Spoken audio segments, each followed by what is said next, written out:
ও এত সুন্দর কিউট মেয়েটারে তোমার স্বামী করে সিগারেট খায় আমার শরীরে, আপনার শরীরে? হ্যাঁ, মা আর খালুর যে কি একটা মেয়ে হয়েছে, জীবন বাঁচাইতে হবে। আব্বাই তো নাইকিয়া, মায়ও নাইকিয়া। আব্বা নাই মানে?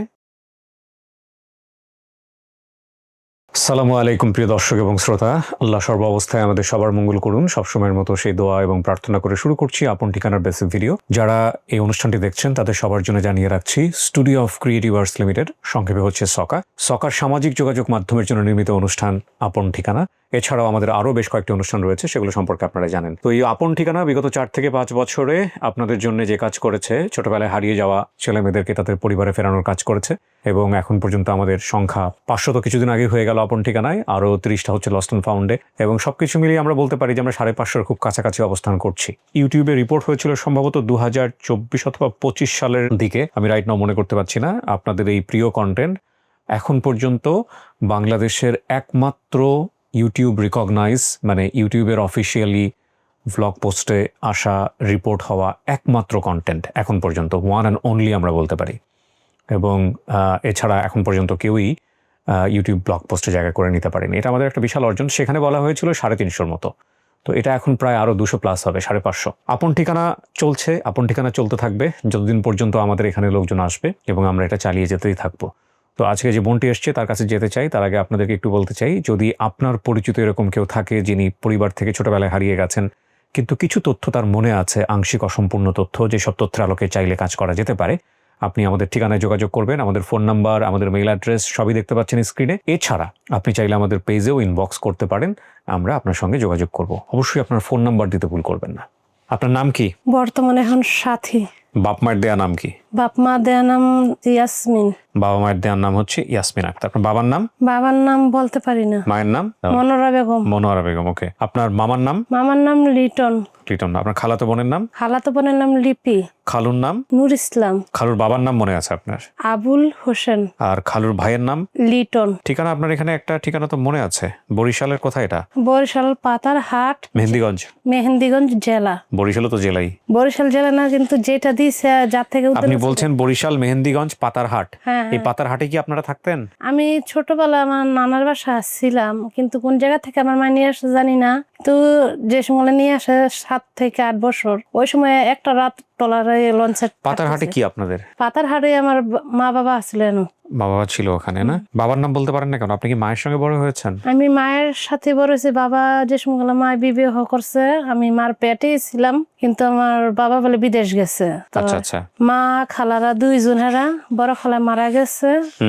বড় খালার জামাই, একটা বড় খালার মেয়ে আছে লিপি, ওনার মেয়েরে থুয়ে গেছে। সে খালু কইছে, তো তুমিও তোমার বোন মারা গেছে, তো তোমার মেয়েও তো আছে, মানুষ করতে হবে। তো মাইশার একটা আনলে মাইশার ফারাগের একটা মেয়ে আনবো, তোমার বোনজির একটা সমস্যা হইব। দাঁড়ান, আপনার সৎ বাবার নাম কি? সৎ বাবার নাম ওই নূর ইসলাম। সৎ বাবা বলতে কি মানে আপনার মাকে আরেকটা বিবাহ করেছিল? হ্যাঁ, ওই খালুই বিবাহ করছে। ওই খালুই পরবর্তীতে আপনার মাকে বিয়ে করেছে? হ্যাঁ হ্যাঁ। ও আচ্ছা, এটা তো একটা খুবই জটিল তথ্য। এই বিয়ের সময় আপনার বয়স কত? 5-6 বছর হবে। খালুর সাথে যে আপনার মায়ের বিয়ে হচ্ছে, আপনি আপনার আপন বাপকে দেখছেন কখনো? নিজের চোখে দেখেন নাই? তাহলে বাপ বলতে আপনি কাকে বোঝেন? এই খালুকেই বোঝেন? খালুকে। সেটাই আমি জিজ্ঞেস করেছি। ঠিক আছে, এবার বলেন তাহলে ঘটনা কিভাবে ঘটছে। ছোটবেলা নানি বাসা ছিলাম। নানি বাসা থেকে যেমন মা আর খালুর সামাজিক একটা মেয়ে হয়েছে। মেয়ে হওয়ার পরে এরা কয়েক মাস ঢাকা শহরে আসার পর আবার গেছে। যার পরে আমার নানিরে বললো, মা ওরে গ্রাম অঞ্চলে দলে পড়া নাই কে, তো ঢাকা শহর নিয়ে লেহাপড়া করি, মানুষের মতন মানুষ করি। আপনাকে বলছে এটা? হ্যাঁ, আমার নানিরে বলছে। নানি কয়, তো তোর মেয়ে নিবি, আমার সমস্যাটা কি? আপনার মা কি তখন ঢাকায় থাকতো? হ্যাঁ, ঢাকা এসে কাজ করতো। ঢাকায় এসে কাজ করতো? কার বাসায় থাকতো? এখন আপনার মা আমার আনার পরে মিজানুর রহমানের কাছে থাকতো। আপনার মা একাই ওই বাসায়, যে বাসায় কাজ করতো ওই বাসায় থাকতো? না, ওই স্বামীলেই থাকতো। ওই খালু। সেটাই বলছি, মানে খালুকে নিয়েই থাকতো ঢাকা শহরে। জি, তারপর? সে ঢাকা শহর আইন না, আমার খালু করে অত্যাচার। সিগারেট খায় আমার শরীরে।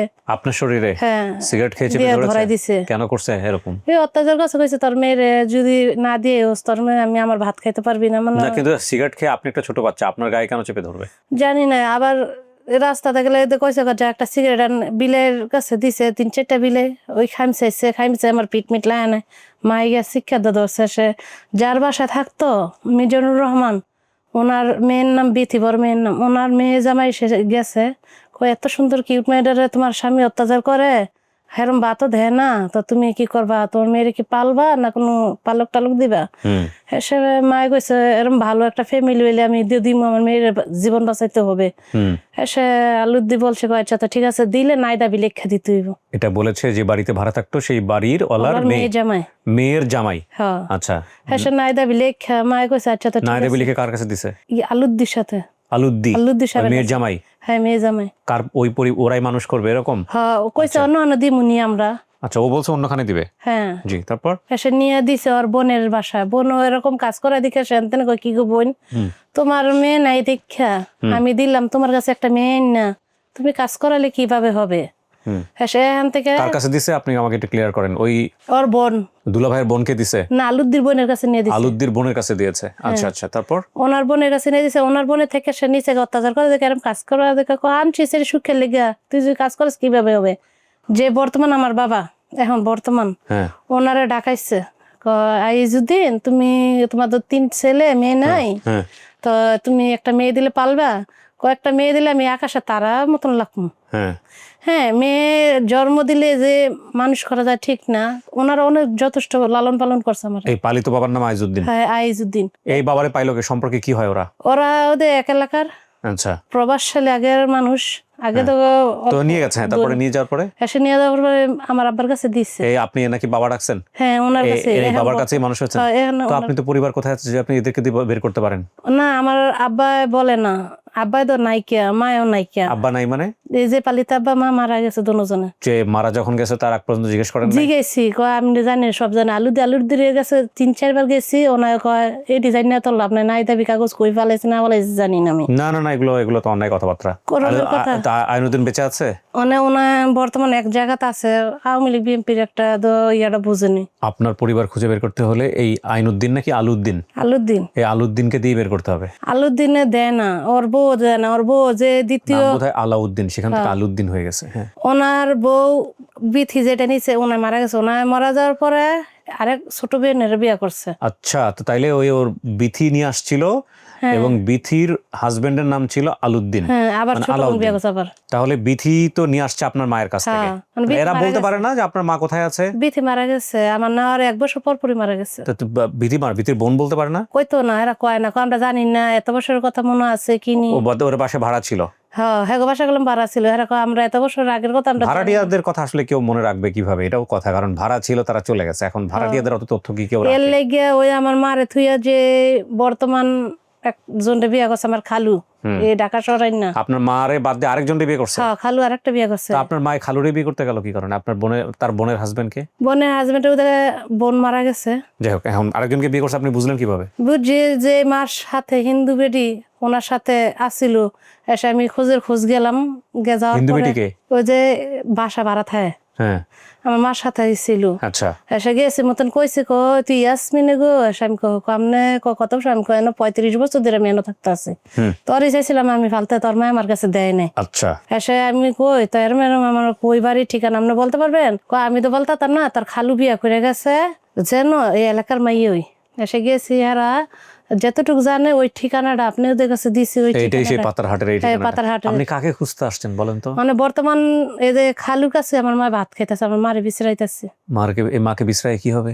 মারে বিছরাইলে আমার বাপের তো কোনো দোষ ছিল না, বাপের একটু দেখতে আসে। কিভাবে বুঝলেন বাপের দোষ ছিল না? বাপে বিদেশ তো আগের যুগ জানেনি, হয়তো গেছে কোনো সমস্যা, মানে বাপের দো ইয়া নাই। আমার বাপের তো বলে না যে আমার মেয়েরে দিয়ে দাও। কি বলবো বলেন, কিছু মানুষ জন্মের পর মানে আল্লাহ লীলা খেলা বোঝা বড় দায়। ওর অপরাধটা কি বলেন তো? ওর জীবনটা যে এরকম, এই যে ছন্ন ছাড়া জীবন, বাপ মায়ের স্নেহ না পেয়ে, ভালোবাসা না পেয়ে বড় হলো। আপনি যদি জাস্টিস বিলিভ করেন, কিয়ামতের মানে পরের বিচার আছে, তাহলে এরা অ্যাডভান্স অনেক জায়গায় আগায় আছে। আল্লাহ হয়তো এই সবের কারণেই ওদেরকে অনেক কিছুতে মাফ করে দেবেন, হয়তো বিচারের পাল্লায় অনেক বড় বড় অপরাধ তিনি চোখেই দেখবেন না। সুতরাং এই মানুষগুলোকে আসলে অবহেলা করা উচিত না, এটা হচ্ছে বড় ব্যাপার। খুব সহজ সরল করে বলে গেল, তাই না, যে আমার বাবাকে আমি কোনোদিন দেখি নাই, খালু ঠিক মতো আদর যত্ন করে নাই, যে কারণে মা একজনের কাছে পালক দিয়ে দিল, পালকের পরে আবার সেই মায়ের কাছে খুঁজতেছি, মারে খুঁজে বের করে বাপের খোঁজ করব। এত বছর পরে এসে এই খুঁজে কি হবে? মনের মধ্যে কি বলে? মনে একটা আহ্বান, আমি মরার আগে দেখা যায় কি বাপের ঘর হয়েছি, মার ঘর হয়েছি, চেহারাটা কি, এতটুকু আসা, আর কিছু না। আমার জীবনের লাইফে আর কিছু চাওয়ার নাই। এতটুকুই। আপনার স্বামী সংসার আছে? আলহামদুলিল্লাহ আছে। আপনার ছেলে মেয়ে কয়জন? ছেলে হয়েছে একজন, মেয়ে 2 জন। এরা জানে আপনার এই গল্পগুলা? হ্যাঁ, আমার মেয়ে জানে, আমার এলাকার সবাই জানে। আপনি আমার এখানে আসলেন কিভাবে? এই একজনে আমার মেয়ে টিকটক অন্য মোবাইলে দেখছিল, দেখে সে নক দিছে, নক দেওয়ার পরে সে ফোন দিছে, এই ফোন দেওয়ার থেকে এই অবস্থায় না আসা। আপনি জানেন আমরা কি করি? হ্যাঁ, আমি আপনার ইয়াটা আমার মোবাইলে দেখি। আচ্ছা, ঠিক আছে। আপনার বাবা যদি এত বছর পরে সে যদি সবকিছু জেনে শুনে যদি আপনার কাছে পরিচয় নিয়ে আসে, তাহলে তো হলোই। এরকম কেস আমাদের এখানে খুব একটা সফল হয় না, একটা দুইটা হয়।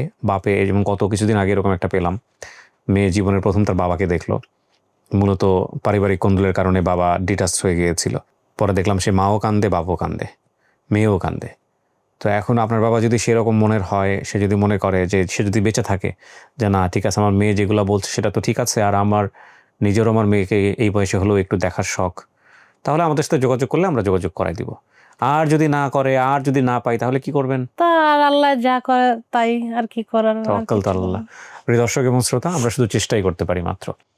এই আপন ঠিকানা শুধুমাত্র পরিবার মিলিয়ে দেওয়ার ঘটনা নয়, আপন ঠিকানা থেকে অনেক কিছু আমাদের শেখার আছে। দুঃখ ভোলার জন্যে সবচাইতে বেস্ট মেডিসিন হচ্ছে আপনার চেয়েও কষ্টে আছে এরকম মানুষের কাছে যাওয়া, তাদের কথাগুলো শোনা। আপনি হিল হয়ে যাবেন মুহূর্তের মধ্যেই। এবং এই আপন ঠিকানা সামহাও আমাদের এই জায়গাটায় অনেক বড় একটা কাজ করে। ভালো থাকুন সবাই, এই প্রার্থনা করে শেষ করছি। ছোট্ট একটা রিকোয়েস্ট, আরও একবার প্লিজ একটু চেষ্টা করেন, দেখা যাক কি হয়। তাওয়াক্কাল তো আল্লাহ। একটা ভালো সংবাদের প্রত্যাশায়। আসসালামু আলাইকুম।